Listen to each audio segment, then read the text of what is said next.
الشيطان الرجيم بسم الله الرحمن الرحيم طلوع شعري بقولي سبحان رب العالمين في كل وقت وحال سبوه رب الأنام طلوع شعري بقولي سبحان رب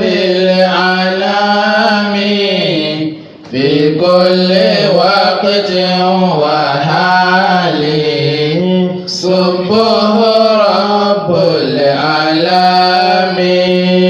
آمرنا ذو الجمال أقامنا في الأمام فإنه ذو الجلال مديرنا ذو الكلام فذو وهام قوام كلامه بسلام فصيح لا ريب فيه ربنا ذو الإدام طلوع شعري بقولي سبحان رب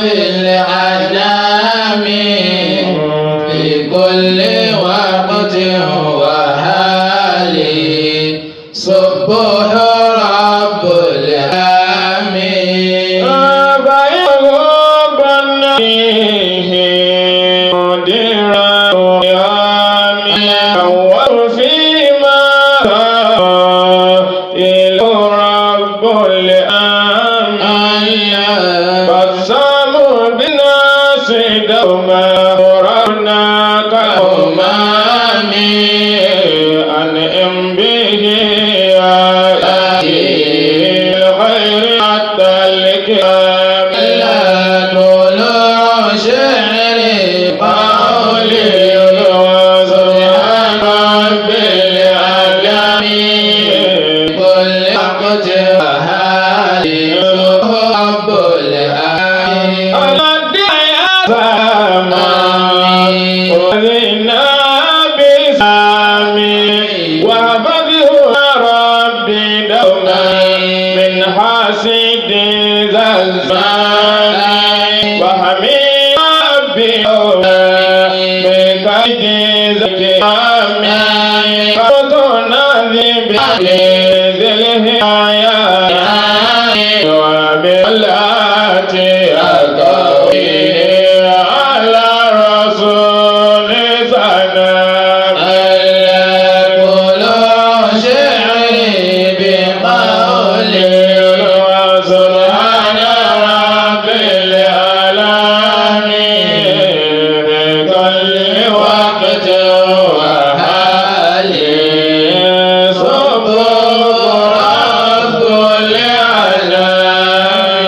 العالمين أعوذ بالله من الشيطان الرجيم بسم الله الرحمن الرحيم أعوذ بالله من الشيطان الرجيم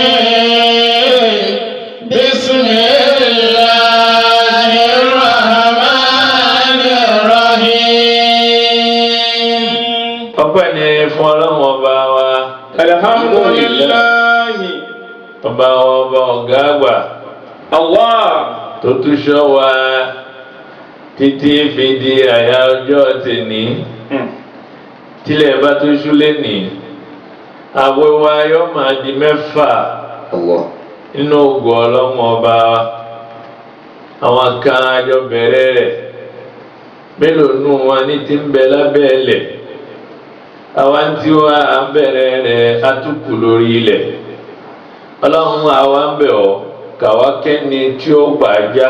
bìkà kánà máa ká nàbí gé kàlá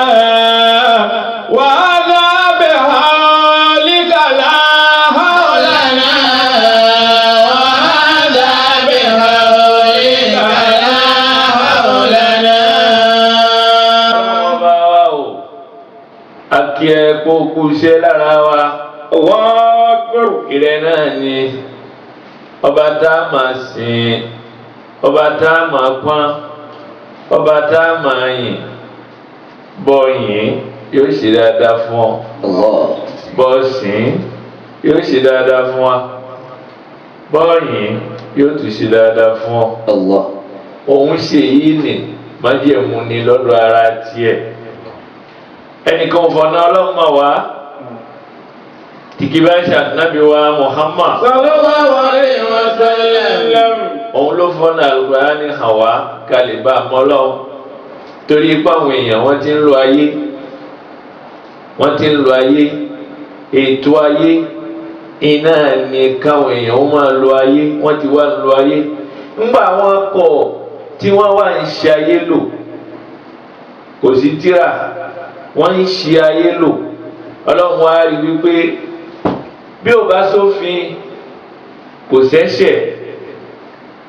Àwọn ànábì tó ti kọ́kọ́ wá ṣáájú ànábì Muhammad sallallahu alaihi wasallam. Ọlọ́run rán wọn síjọ wọn kọ̀ọ̀kan, ìjọ wọn kọ̀ọ̀kan lédè wọn tí wọ́n jọ ń sọ láàrin ara wọn lọ́lọ́run fi rán wọn síra wọn. Ọjọ́ ayé wa ń lọ, àwọn kan ń pa ẹ̀sìn látọ̀dọ̀ àwọn ẹni tá ànábì wá sọ́dọ̀ wọn. Àwọn kan ò fara mọ́, wọ́n ń ṣe tiwọn, wọ́n ń lò ó lọ bẹ́ẹ̀. N ò yé Ọlọ́run wá fẹ́ rán ànábì kan tí ó pa gbogbo ayé pọ̀, yóò jíṣẹ́. Sọlá alayka Allahu ya adinani ya Mustafa ya Safwa Rahmani. Ọlọ́run wá gbé ànábì wá. Iṣẹ́ tiẹ̀ kìí ṣe wípé aran síjọ kan, kìí ṣe pé aran sẹ́bí kan. Àwọn ará òun sí gbogbo ayé ló bá mú iṣẹ́ ló jẹ, ó jẹ dógóńgó, ó jẹ fún gbogbo ayé. Ayé pàápàá jẹ́rìí sí wípé ànábì jíṣẹ́. Iṣẹ́ tó jẹ́ náà àsàlátù wá tọ́ sí. Ọlọ́run pàápàá gbà pé ẹni ìhun tó ń rán níṣẹ́ àyànfẹ́ òun ó jíṣẹ́ òun dáadáa. Wọ́n á sọ pé gbogbo ìgbà tá a bá ti rántí ẹ̀ ká máa ṣàṣàlátù fún, ká máa tọrọ fún. Àwa náà wá wọ lásìkò tá a wà nú ẹ̀ yìí, ìkẹ́ àti ìgẹ̀ Ọlọ́run kó máa bá ànábì wọ̀.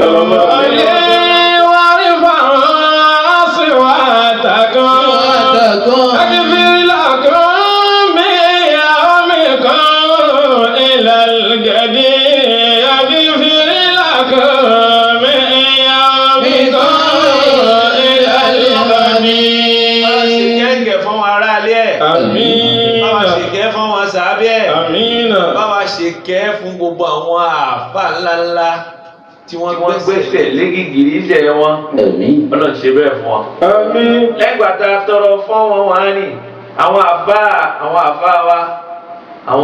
wa, àwọn tí gbogbo àwọn tá a gba mímọ̀ lára wọn, àwọn tá a mọ̀ ń bẹ tá a gba mímọ̀ lára wọn, àwọn tá a mọ̀ wọ́n ń bẹ tá a gba mímọ̀ lára wọn. Gbogbo wọn káfátà. Àwọn èyí tó ti kọjá sálìkì àmọ́ Ọlọ́run bá wa kẹ́ wọn. Bá wa kẹ́ wọn. Àwọn tí wọ́n ń bẹ lórílẹ̀ Ọlọ́run dákun jẹ́ kí wọ́n máa wà lálàáfíà. Ọlá la ilaha illallah, ọlá ànábì lọ́dọ̀ Ọlọ́run. Àwọn kan ti lọ, àwọn kan bẹ. Inú àwọn tí ń bẹ ni bàbá wa Hamza Huzaifa, Ọlọ́run bá wa kí wọn. Bá wa tọ́jú wọn. Má dà wọ́n láàmú. Má fòyè dà wọ́n láàmú. Má fìlú dà wọ́n láàmú. Má fi jọ dà wọ́n láàmú, má fún àwọn náà dájọ́ láàmú. Ọlá la ilaha illallah. Bá a ṣe tọrọ bẹ́ẹ̀ fún wọn, a tọrọ bẹ́ẹ̀ fún wọn bàbá wa Nandu. Ọlọ́run dákun járí bàbá náà pẹ́ o. Ọlá la ilaha illallah. Àwọn bàbá dáadáa Ọlọ́run járí wọn pẹ́. Lára bẹ́ẹ̀ a tọrọ lẹ́ẹ̀kan sí fún bàbá wa Kéwúyẹmí, bàbá wa gbáà. Ọlọ́run bá wa kí wọn. Bá wa tọ́jú bàbá náà. Ọlọ́run bá wa ṣe wọ́n pẹ̀lẹ́pẹ̀lẹ́ o.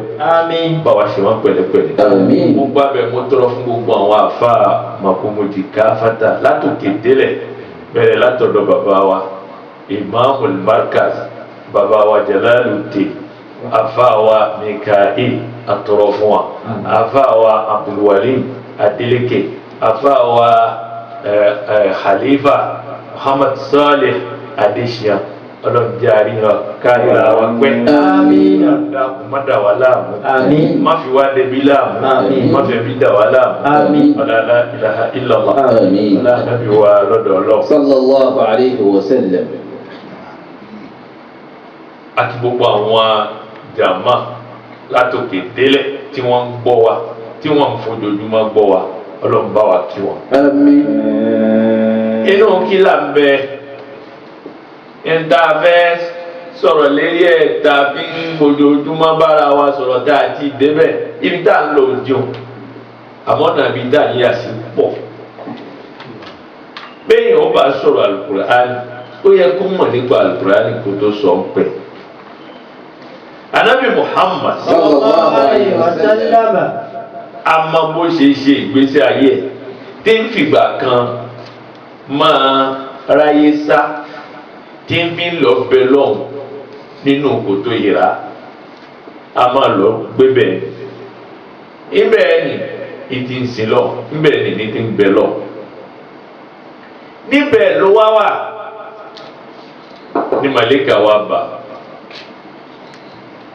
nírírí tí màlẹ́kà wá bá kèéfìyàwó ní màlẹ́kà wá bá èmi ò fẹ́ sọ pa n ò ríran débẹ̀ màlẹ́kà wá bá wọn ló ní kó kà Ikra ẹnu òkò lérí wípé àyàwó ló kọ́kọ́ sọ̀kalẹ̀ Ikra ló kọ́kọ́ wá bá Ànábì nínú kòtò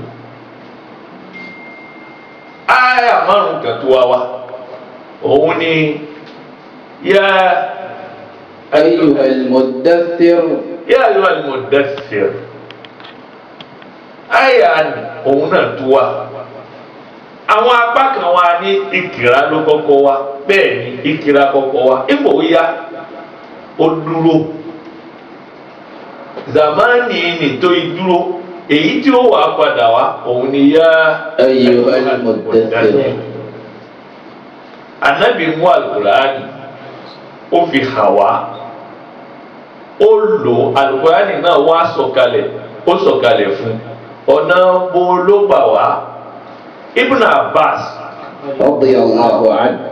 ó ní Al-Qur'ani tẹ́rí ó kúrò ní Lahfil Mahfuz látọ̀dọ̀ ọba dánidáni ó sọ̀kalẹ̀ sí sánmà àkọ́kọ́ sánmà ayé ibẹ̀ ni ló wá lórí ọwọ́ kan náà nbọ wá débẹ̀ níbẹ̀ ni ló wá wà ní màlẹ́kà wá mú wá bá Ànábì Muhammad Sallallahu alayhi wa sallam. ó di wọn ọdún 23 pọ̀lú sábà bí ìṣẹ̀lẹ̀ kọ̀ọ̀kan tí ń ṣẹlẹ̀ tí ń bára wọn mu ǹjẹ́ sábà bí wúlò kàbí wọn tí ọ̀rọ̀ tí ń bẹ nínú Al-Qur'ani kún ló wúlò sábàbí tá a bá ní lérí sábàbí ni gẹ́gẹ́ bí ọ̀rọ̀ sábàbù nùzúl sábà ìṣẹ̀lẹ̀ báyìí ló ṣẹlẹ̀ láyà báyìí fi wá sábàbí ni tá a bá dá dúró lérí sábàbí ni àyà náà ajá sí pé kò ṣiṣẹ́ mọ́ fáwa Ìmáàmù Ṣáfi'í ó ní nǹkan kan ò kan sábàbí bí kò ṣe ọ̀rọ̀ tí ń bẹ nínú sábàbí òun làwọn abẹ́rẹ́. جاءنا بكتاب الله أنزله عليه سبحانه بالمنطق العربي وكان ينزل جبريل أمين به شيئا فشيئا بحكم الأمر والسبب شيئا فشيئا بحكم الأمر والسبب Jibrilu imwa shay'an fa shay'an bi amri Allahi was-sabab.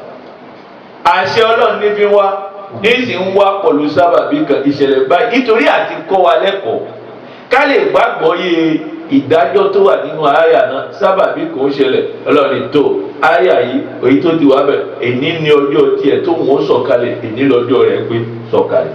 Allahu Akbar.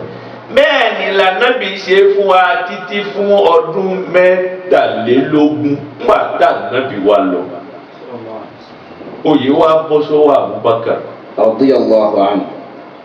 lásìkò ànábì wọ́n ti ń kọ́ wá àyíkalẹ̀ inú àwọn tí ń kọ́ wá àyíkalẹ̀ inú ẹ̀ Abubakar Siddiq bẹ́ẹ̀ Umar a máa kọ́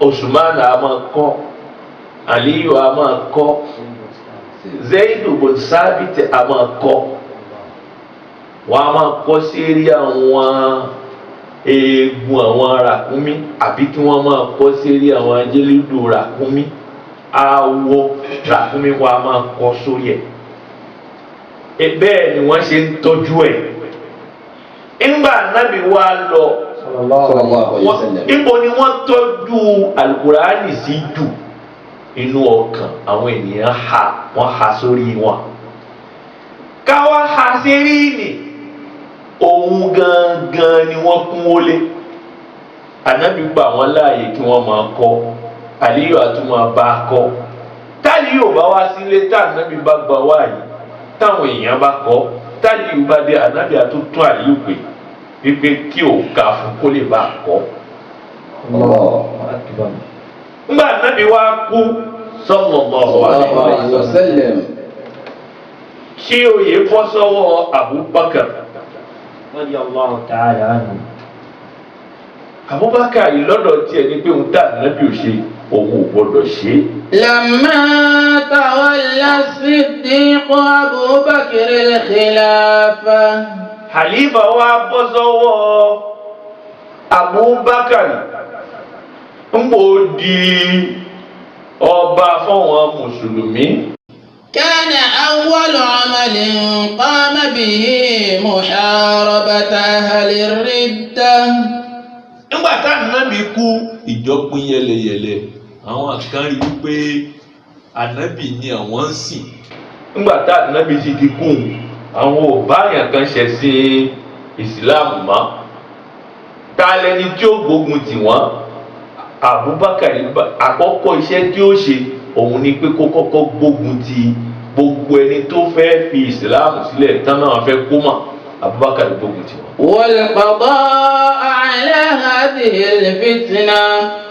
ìdájọ́ lórí fìtínà ìjọpín yẹlẹyẹlẹ àwọn kan rí pọ́n òun ní san zaka mọ́ gbogbo ẹ lọ ó sà lọ yẹlẹyẹlẹ nígbà tí ànábì ti kú nítorí ẹlòmíì bàbá ní ó máa bẹ láyé yóò fẹ́ ṣètò dáadáa níjọ́ bàbá rẹ̀ bá kú yóò sọ fún àwọn àbúrò rẹ̀ àbáwọn ẹ̀gbọ́n rẹ̀ ní pé bàbá yín tí mo ti jú tẹ́lẹ̀ ti kú tó bá lè yà kó yà ni bẹ́ẹ̀ náà ni ọmọ èdè ènìyàn c'est la nature humaine ìjọmọ èdè ènìyàn ló wà bẹ́ẹ̀ àbá sáfù èèyàn kan tẹ àbá rí nítọ̀ ọmọ bíi kébọ̀ ẹni tí mò ń sá fún yẹn àmọ́ ọ̀rọ̀ àwọn mùmínì àárọ̀ lọ́hùn á sì ń bẹ̀rù ẹ̀ ní kọ̀kọ̀ àti ní gbangba. وبذلك أقام عمود الإسلام. lérí ẹ̀ eré ìkíní ni ló wá dúró ní fi ń gbé ẹ̀sìn Islam ní fi ń gbé ró. وثبت دعائمه بعد أن كادت تتقوض. nígbà tí ń lọ lẹ́sẹẹsẹ ń lọ lẹ́sẹẹsẹ. ولما وقعت موقعة اليمامة سنة 12 للهجرة. nígbà tó di ọdún kejìlá lẹ́yìn hijira ọdún wo la Ànábì kú Ànábì kú ní ọdún kẹwàá sí kọkànlá iná ni Ànábì Muhammad kú nígbà tó wá di ọdún kejìlá ìyẹn pé ọdún kan àbọ̀ bẹ́ẹ̀ lẹ́yìn ikú Ànábì Muhammad ogun Yamama wá dé. استحر القتل بالصحابة. ogun náà gbóná pípọ̀ jù fáwọn sàábé ogun náà ó dàrú mọ́ wọn lọ́wọ́. ومات من حفاظ القرآن خلق كثير. àwọn tó ti wá há Al-Qur'ani sórí nínú àwọn sàhábà àwọn ni wọ́n kú pípọ̀ òǹkà wọn ó fẹ́ lọ khamsumiya. qila khamsumiyatun wa qila 700. àwọn apá kan ní 500 personnes nínú àwọn ènìyàn tó há Al-Qur'ani sórí wọ́n kú àwọn apá kan ní wọ́n tó 700 tí wọ́n kú. فخشى الفاروق عمر رضي الله عنه الذي جعل الله الحق على لسانه وقلبه. ìgbà tọ́rọ̀ dà bẹ́ẹ̀ kìíní ni wá bà Umar lẹ́rù ó wá bẹ̀rù pé èyí àwọn ẹni tá a mọ̀ pé wọ́n há Al-Qur'ani sórí pípọ̀ àwọn ni wọ́n kú sójú ogun yìí ǹjẹ́ Al-Qur'ani wa ǹjẹ́ àtúrántí ẹ̀ mọ́.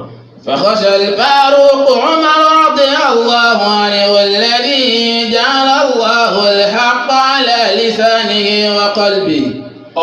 Umar tẹ̀sí rí olódodo ni ọlọ́run ọba ló ṣe bẹ́ẹ̀ kò bẹ̀rù àti sòdodo kò mọ̀ pa eléyìí àgbàlagbà ni kò mọ̀ pé eléyìí ọmọdé ni tó bá ti jó dodo Umar pẹ̀lú ìfọ̀kànbalẹ̀ ní Umar á fi ṣàlàyé pé èyí tí mò ń gbé bọ̀ rèé o. أن يكبر القتل بالقراء في بقية المواطن. ìwà wò pé irú ogun tá a lọ tọ́gọ́rùn-ún márùn-ún èèyàn nínú àwọn mùsùlùmí tí wọ́n jáde láyé àbọ̀gọ́rùn bíi méje tí wọ́n jáde láyé yìí tírò ẹ̀ bá tún ṣẹlẹ̀ tá a tún rí pípọ̀ wọn bẹ́ẹ̀ tí wọ́n tún kó ń kọ́. وبما يكون عندهم شيء من القرآن فيضيع بموتهم. yóò kù fún wa inú Al-Qur'ani èwo láti rí mọ́ inú àwọn kùfáàzù wa báwo láti rí Al-Qur'ani wa tọ́jú tí ò ní bọ́ mọ́ wa lọ́wọ́. فأشار على سيدنا أبي بكر بأن يجمع القرآن في موضع واحد. ó wá lọ bá Abubakar òun lọ̀gá Umar kì í ṣọ̀gá Abubakar lọ̀gá àmọ́ Umar nípò ó wá lọ bá Abubakar nígbà sọ fún wípé. بأن يجمع القرآن في موضع واحد. ó ní Al-Qur'ani wa yóò ní jẹ́ ká kó jọ kọ́ kó wà lójú kan ká mọ̀ wípé gbogbo ẹ̀ òun rèé. وصحب مجموعة بدل وجوده مفرقا. ó ní badala wujuduhu mufarraka lọ́wọ́lọ́wọ́ bíbẹ náà ń bẹ àmọ́ ń bẹ lọ́tọ̀ọ̀tọ̀ èyí tó ń kọ sí eré omoplate ń bẹ èyí tó ń kọ sí eré awọ ń bẹ ń bẹ kiri lọ́tọ̀ọ̀tọ̀ ká pa gbogbo ẹ̀ pọ̀ kó máa bẹ lọ́dọ̀ wa èyí tá a bá lè kọ sí eré ewé ń bẹ ká kọ́ kó wà pọ̀ lójú ewé kan náà àmọ́ kó máa bẹ lọ́dọ̀ wa. فتردد الصديق أول الأمر. nígbà tí Umar dọ́dọ̀ Abubakar ní títí wá kàn mí Umar òde ò padà ìfẹ́ bẹ́ẹ̀ ó dá padà nítorí kí ló dá padà ó ń wò wípé ihun tá ànábì ò ṣe tí kìíní ìní bá jọ ọ̀rọ̀ ẹ̀sìn ni ànábì Muhammad ó ṣe kó tó kú. ولكن لا يزال به الفاروق حتى وافق.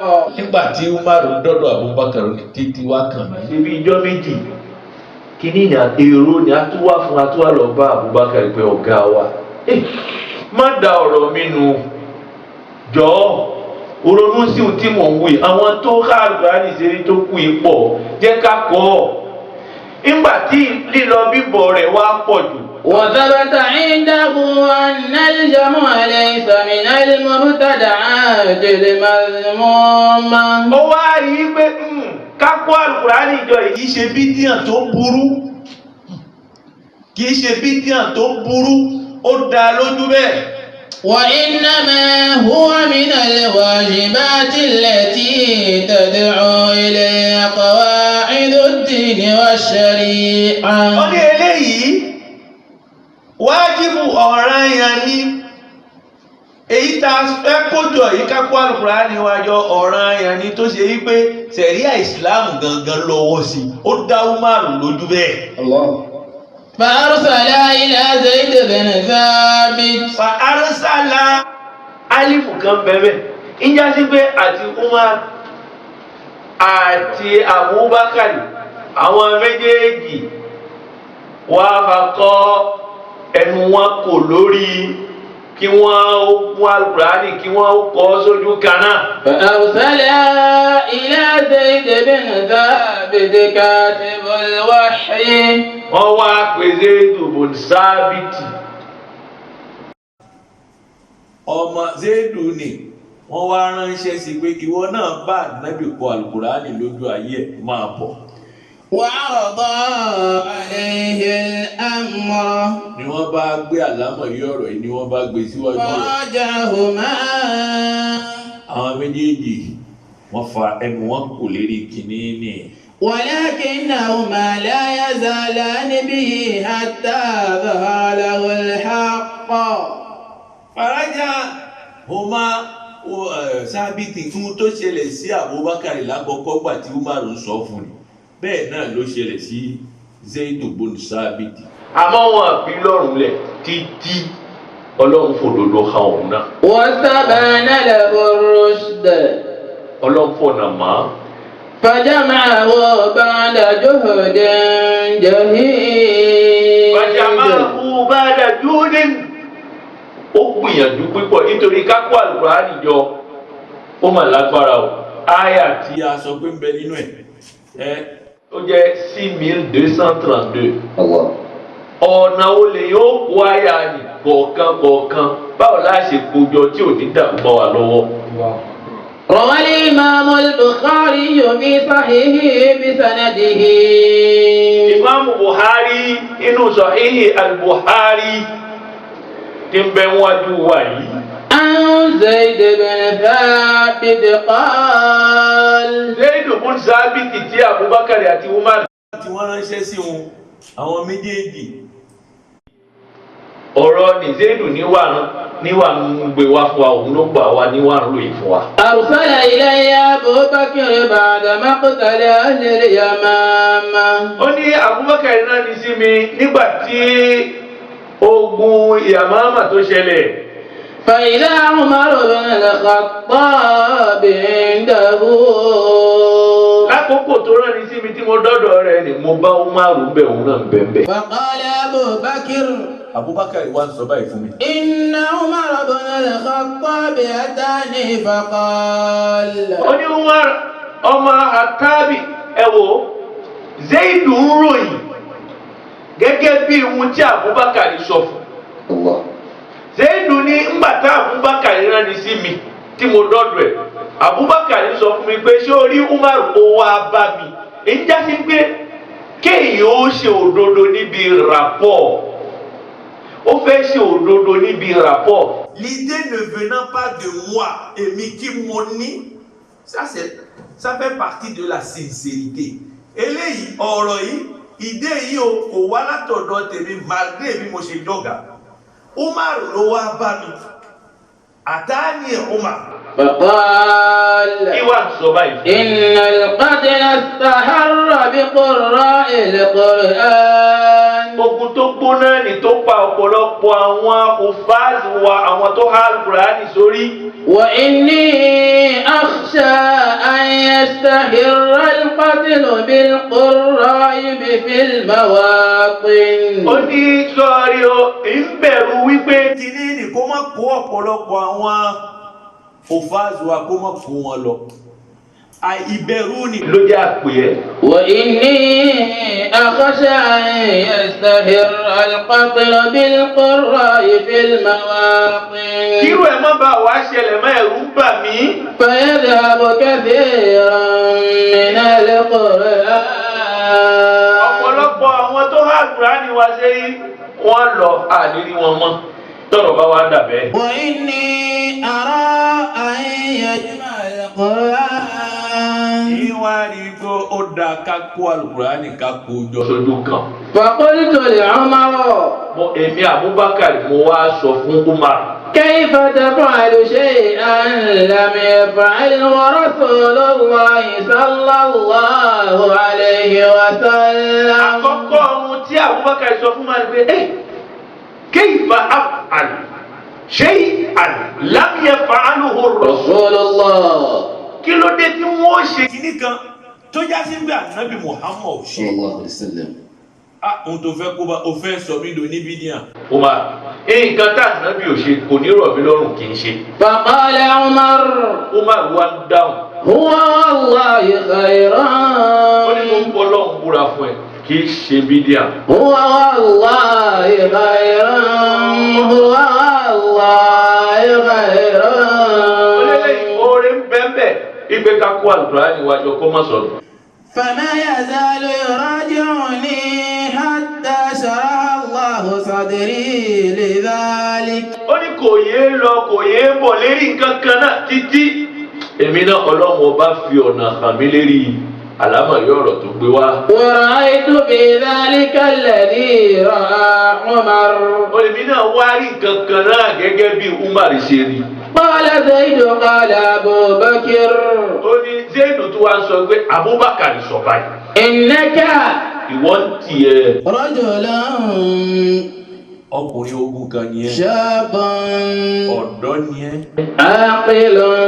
Ọ̀dọ́ ni ìwọ báwa ṣe dàgbà yìí ìwọ ò tí ì dàgbà débẹ̀.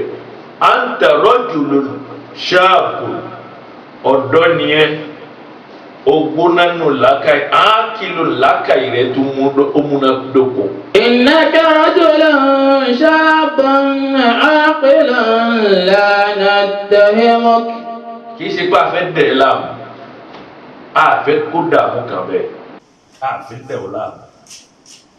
وقد كنت تكتب الوحي لرسول الله صلى الله عليه وسلم. Àmọ́ wọ́n gangan fúnra ara rẹ̀ ó mọ̀ kó kọ Al-Qur'ani fáànù nábì nígbà tí wàá yé débà wọ́n ń kọ́ kalẹ̀. فتتبع القرآن فاجمعه. Láyì iṣẹ́ yìí rẹ̀ la gbé lé lọ́wọ́ ẹ wo organisation. Àwọn àpèrè àwọn wípé èmi lágbára wọ́n yan èèyàn kan. Bá a bá ń bẹ pọ̀ à ń yan aṣáájú ni. Zaidu òṣìṣẹ́ náà kò ní dáa ṣe yóò fi plan kan fi ṣe é ni àmọ́ ìwọ Zaidu ìwọ la gbéṣẹ́ yìí fún bóun ló ṣe ṣe tó kó Al-Qur'ani náà jọ. فوالله لو كلفني نقل جبل من الجبال. Zaidu tí wọ́n bá ní kí n máa lọ fọ́ àpáta kan kí n sọ di wẹ́wẹ́ àpáta montagne kí n mú màtó kí n détruire montagne ó rọ̀ mí lọ́rùn ju iṣẹ́ tí wọ́n gbé fún mi ní pé kí n lọ kó kí n kó Al-Qur'ani jọ. ما كان أثقل علي مما أمرني به من جمع القرآن. Iṣẹ́ tí wọ́n bẹ̀ mí ní le torí wípé ó dà gẹ́gẹ́ bíi kí wọ́n máa fẹ́ bẹ̀ mí níṣẹ́ bídíà. Àwọn ọ̀gá ló sọ̀rọ̀ fún kò ní kò wọ́n ò lágbára gẹ́gẹ́ bíi Abubakar ṣe rèṣetí ọ̀rọ̀ náà lérí. Umar òun tiẹ̀ àwọn ọ̀gá ẹ̀ ló pàṣẹ fún exécution avant réclamation. Ọ̀gá ẹ̀ ló pàṣẹ fún exécution avant réclamation gẹ́gẹ́ bí ọ̀rọ̀ àwọn militaire. Àmọ́ pọ̀lú bí wọ́n ṣe ránṣẹ́ náà tó lọ tán sọ pé iṣẹ́ ìwíwo dùn tó bá sọ pé kókó bẹ̀ mí pé kí n bẹ̀rẹ̀ sí máa lọ détúrú àwọn mọ̀táì yóò rọrùn fún mi jù bẹ́ẹ̀ lọ. Tó bá rọrùn fún mi láti ṣe mọ̀táì láti kásí ẹ̀ láti détúrú ẹ̀ òun tẹ́ mi lọ́rùn. Ju wípé kí n máa sọ wípé mo fẹ́ kó Al-Qur'ani jọ ànábì ò ṣe iṣẹ́ tí wọ́n rán mi yìí báwo iṣẹ́ tí wọ́n rán mi yìí bóun ni wọ́n ṣe ṣe. mi mọ̀ bá ọba bẹ́ẹ̀ ń dúró àbọ̀ bẹ́ẹ̀ ju òkú ó kọ́ bàbá ń gbọ́ lọ́wọ́ bá tún bí bẹ́ẹ̀ ná. ìrí ọ̀gá iléeṣẹ́ tó ṣe ká ní kó ti gbàgbọ́ ọmọọṣẹ́ rẹ níṣẹ́ kò sì lè mọ́jú ọlọ́mọ ìrọ̀lọ́pá o ọmọọṣẹ́ rẹ lè mọ́ bọ́ wá bá a gbà á ẹgbẹ́ òwò kẹ́ẹ̀wò mi tí ó yọrí sí àwọn sàhábà dájọ́ ń ṣe àṣàrò láàrin ara wọn àṣé kíkó Al-Qur'ani jọ kò sójú ànábì wa Muhammad sallallahu alayhi wa sallam ànábì ti kú kó tó di kó wọ́n kó Al-Qur'ani jọ Al-Qur'ani náà ni wọ́n gbé gbèrè yẹn lẹ́yìn lọ tí wọ́n mọ iye rẹ̀ ẹja máa fọkàn wá ní fáńsù. alhamdulillahi rabbil alamin arrahmanir rahim maliki yawmiddin. إياك نعبد وإياك نستعين اهدنا الصراط المستقيم صراط الذين أنعمت عليهم غير المغضوب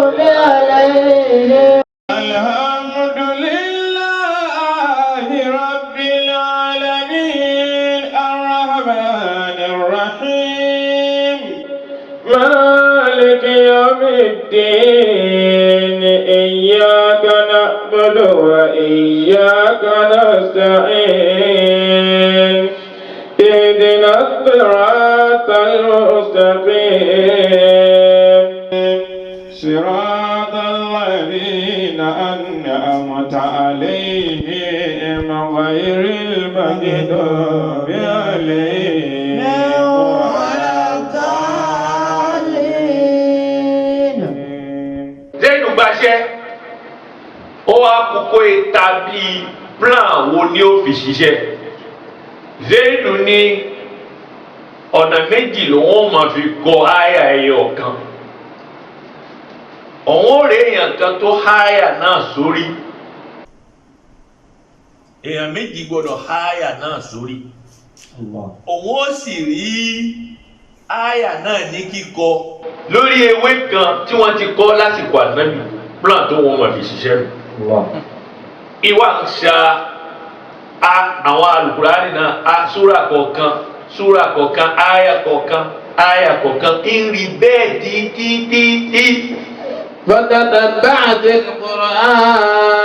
فتتبعت القرآن أجمعه من العصف واللخاء.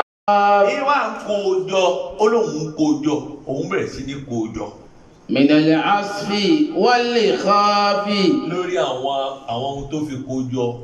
Àwọn ewé tó lò, àwọn kan tó rí, ibi tí wọ́n ti kọ́ sí àwọn orúkọ wọn nù ní. وصدور الرجال. Àti èyí tí ń bẹ nínú ọkàn àwọn èdè ènìyàn ibẹ̀ ni mo fi ní lára èèyàn méjì nínú ọkàn èèyàn méjì àwọn kùfáàsì méjì tí wọ́n háyà náà àti èyí tó wà ní kíkọ. Méjèèjì plan de travail tó gbé kalẹ̀. Ó wà ń kójọ títí.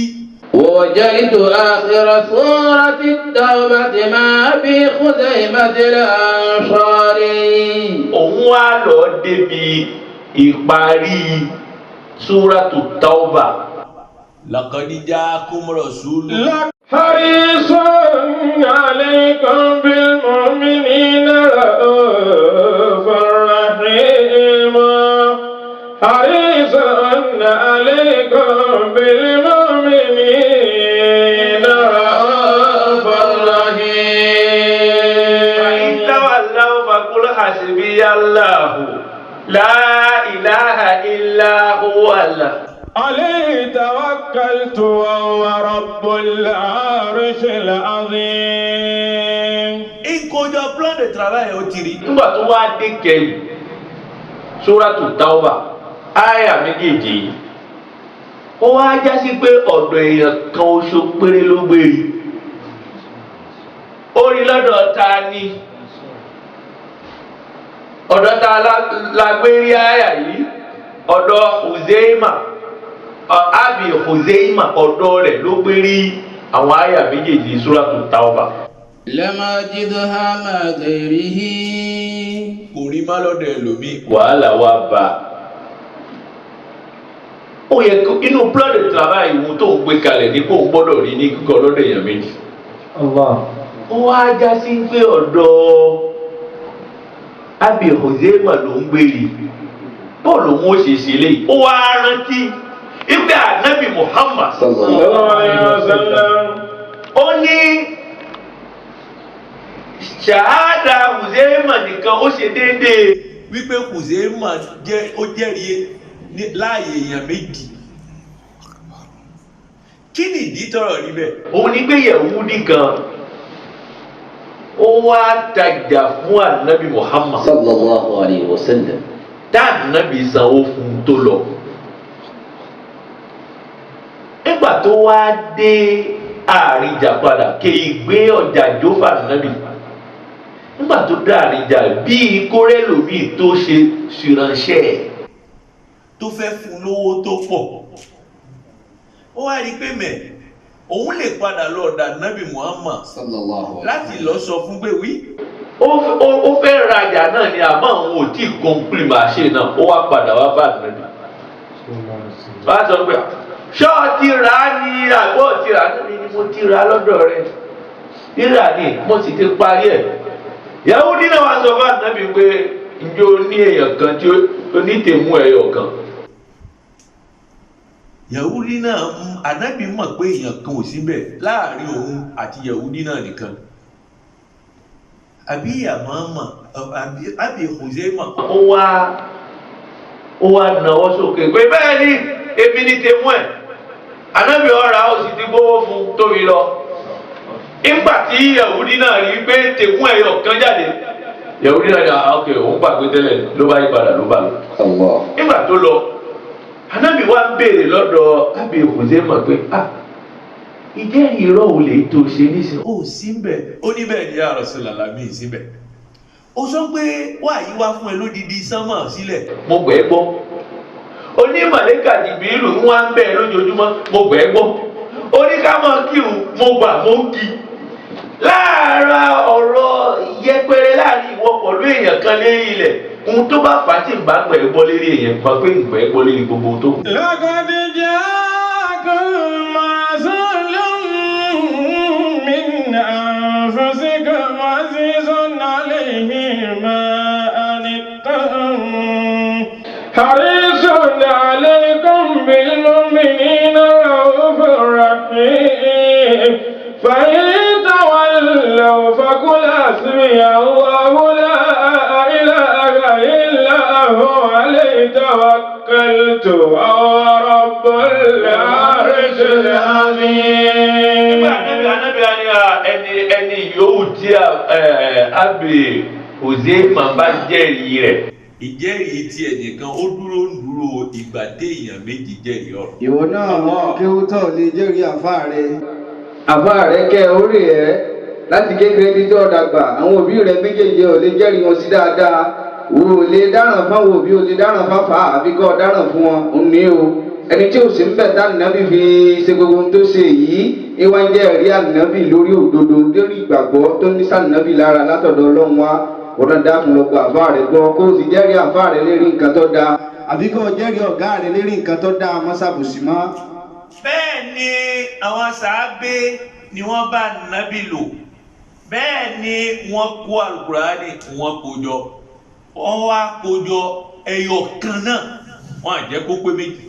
فكانت الصحف عند أبي بكر حتى توفاه الله. Ó wá gbọ́dọ̀ Abubakar ẹyọ kan tí wọ́n kó jọ ni Abubakar wá pé òun ni wọ́n àkọ́kọ́ ohun tí wọ́n kọ́kọ́ pè ní musahaf. Wọ́n wá tọ́jú ẹ̀ sọ́dọ̀ Abubakar títí Abubakar fi kú bí ó bá fẹ́ dàrú wọn á lọ díẹ̀ wọn á lọ tún kọ́ wọn á lọ wò ó pé ǹjẹ́ àfẹ́ sọnù báyìí títí Abubakar jáde láyé. ثم عند عمر في حياته. Nígbà tí Umar gba ipò wọ́n gbé fún Umar náà tọ́jú ẹ̀ bẹ́ẹ̀ títí Umar jáde láyé. ثم عند حفصة بنت عمر. Ó wá bọ́ sọ́dọ̀ Hafusa ẹran tí Hafusa ọmọ Umar tá a bá pè lọ́mọ Umar ìyá gbogbo àwọn amòmìnir ni o. Ìyá wa ọmọ Umar ni nígbà tí ọkọ rẹ̀ kú bó lè ṣe dìyàwó bá nàbí nígbà tó ọkọ rẹ̀ àkọ́kọ́ tí ó jáde láyé Umar wá rí nígbà tó ṣopó tán Umar wá lọ sọ́dọ̀ Abubakar radiyallahu anhu. ó ní wo ọmọ mi Hafusa ọkọ rẹ̀ kó sì ti parí opó ǹjẹ́ ò nífẹ̀ẹ́ Abubakar ò dáhùn. Nígbà tí ó kó lọ́dọ̀ Abubakar Umar lọ sọ́dọ̀ Usman. Ọlọ́mọ mi Hafusa ọmọ rẹ̀ o ọkọ rẹ̀ kú ó sì ti parí opó mo sì rí pé ìwọ ó ti lè fẹ́ ǹjẹ́ ò ní fẹ́ Usman ló wọn ò wá yàwó. Ó ní ọ̀dà ìwọ Aliyu ó tún lọ sọ́dọ̀ Aliyu náà ló wọn ò fẹ́ fẹ́ yàwó. Ọkàn ò wá dùn tó ti Abubakar. radiyallahu anhu. Abubakar yẹn ṣe bàbá Abubakar wọn ò dá lóhùn kó pọ̀ kó sì gbà. Abubakar ń tiẹ̀ kọ̀kọ̀ kò sì gbà kíní ni ló wá dùn ó wá lọ sọ́dọ̀ Ànábì láti lọ fẹ́ ipò ọmọ àwọn náà ló kù dà tó bẹ́ẹ̀ lòun lọ sọ́dọ̀ Abubakar wípé kó fẹ́ ọmọ àwọn kò wá dáhùn kò fún òun lésì kan ó lóun sọ fún Usman òun gba ti Usman pé Usman pọ̀ ó lóun ò wáyà ò bẹ́ẹ̀ náà làlẹ́ àmọ́ Abubakar kàn ó lábùkù pípọ̀ lànàbí bá ń sọ fún Umar. ó ní kó rí ọmọ rẹ̀ ó rí Usman. òun ò fẹ́ ọmọ tó dájọ́ ọmọ rẹ̀ lọ. ó ní kó rí Aliu sínú Abubakar ni ó wá rí Aliu tiẹ̀ òun náà ó fẹ́ ọmọ tó dájọ́ ọmọ rẹ̀ lọ. ó wá rí ọmọ rẹ̀ yóò fẹ́ ẹni tó dájú Aliu. ọmọ rẹ̀ yóò tún fẹ́ ẹni tó dájú Usman. ìjà sí pé Usman yóò fẹ́ ọmọ Ànábì sallallahu alayhi wa sallam. báàlì náà ó ṣe fẹ́ ọmọ Ànábì àmọ́ òun Ànábì Muhammad òun gángan ló fẹ́ ọmọ rẹ̀. Alhaji. Umar wá fẹ́ padà lọ sọ́dọ̀ Abubakar láti lọ bí. ọ̀rọ̀ ara ẹ̀ hàn. ó ní èmi wá bọ̀ wípé kó o fẹ́ ọmọ mi. dá mi lóhùn. Ànábì Muhammad pàápàá fún rẹ̀ ní ọ̀pọ̀. nígbà náà l'Abubakar wá fẹ́ dá Umar lóhùn. ó ní sórí. mo gbọ́ tá Ànábì Muhammad tó sọ nípa ọ̀rọ̀ Hafusa lẹ́gbẹ̀ẹ́ mi mo mọ̀ wípé ó ṣeé ṣe ká Ànábì ọ̀fẹ́.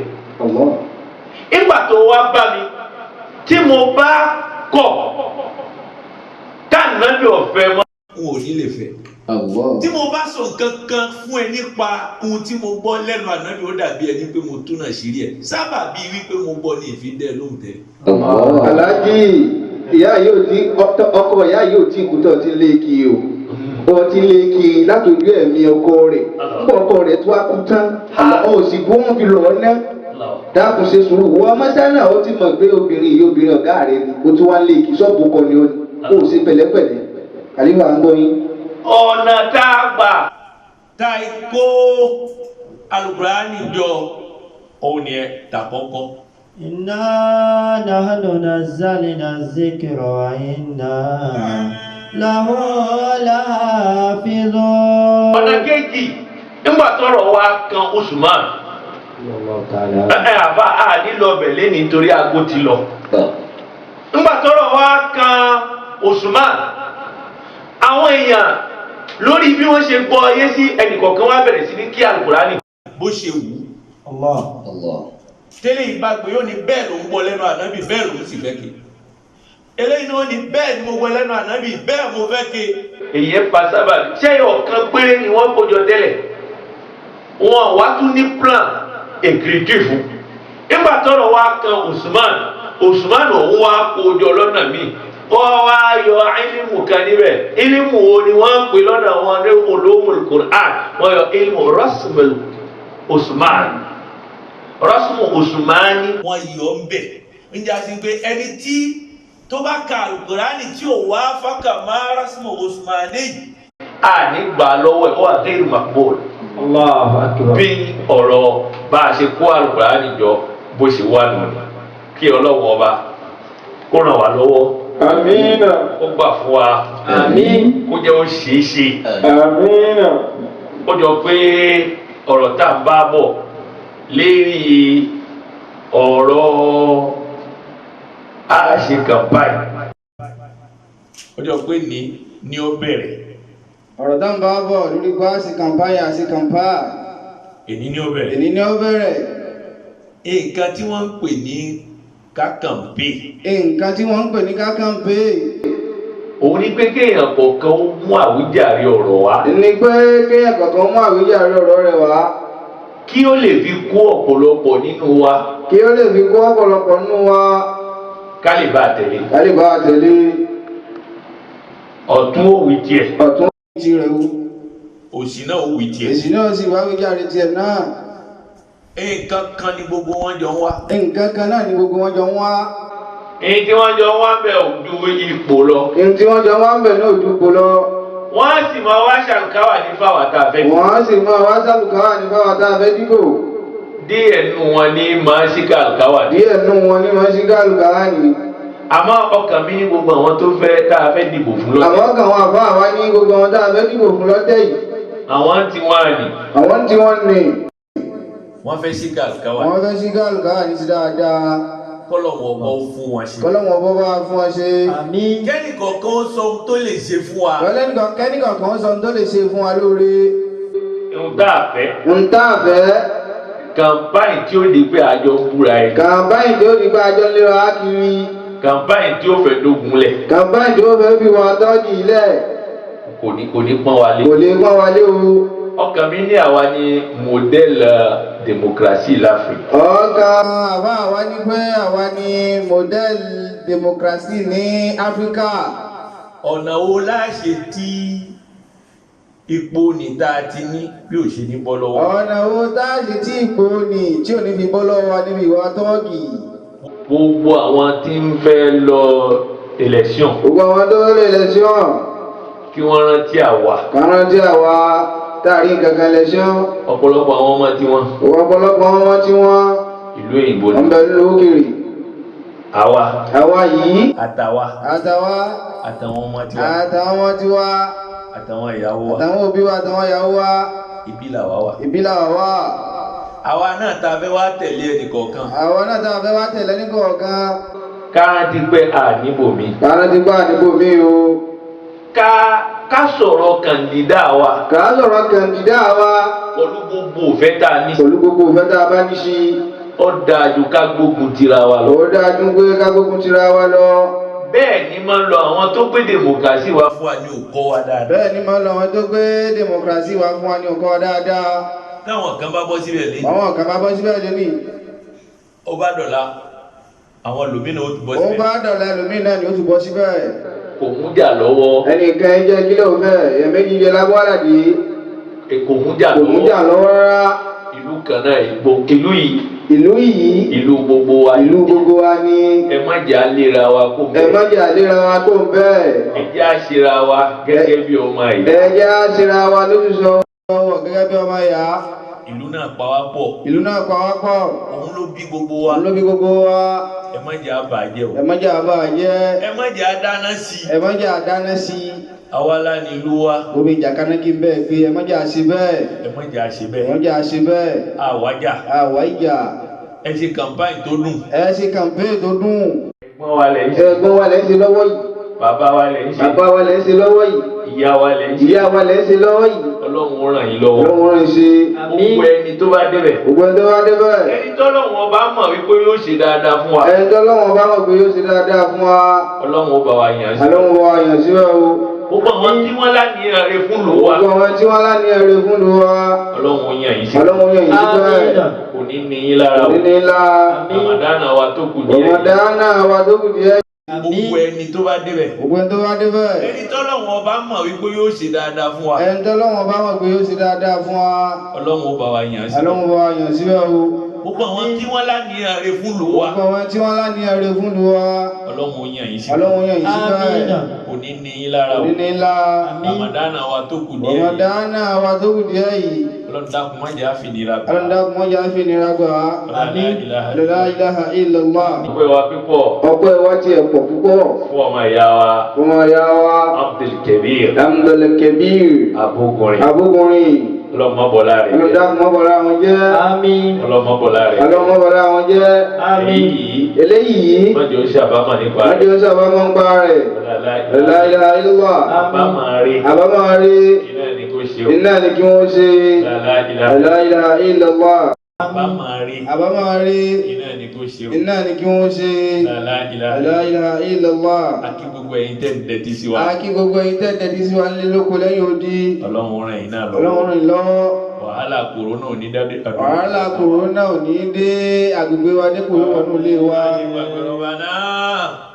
Rabbal khalaiki Rabbana Rabbal khalaiki نجنا من شر زمان ربنا رب الخلائق ربنا رب الخلائق نجنا من شر الزمان واتنا منك سعادة واتنا منك سلامة ورضا من الأمان ربنا رب الخلائق ربنا رب الخلائق نجنا من شر الزمان سبحان ربك رب العزة عما يصفون والسلام على المرسلين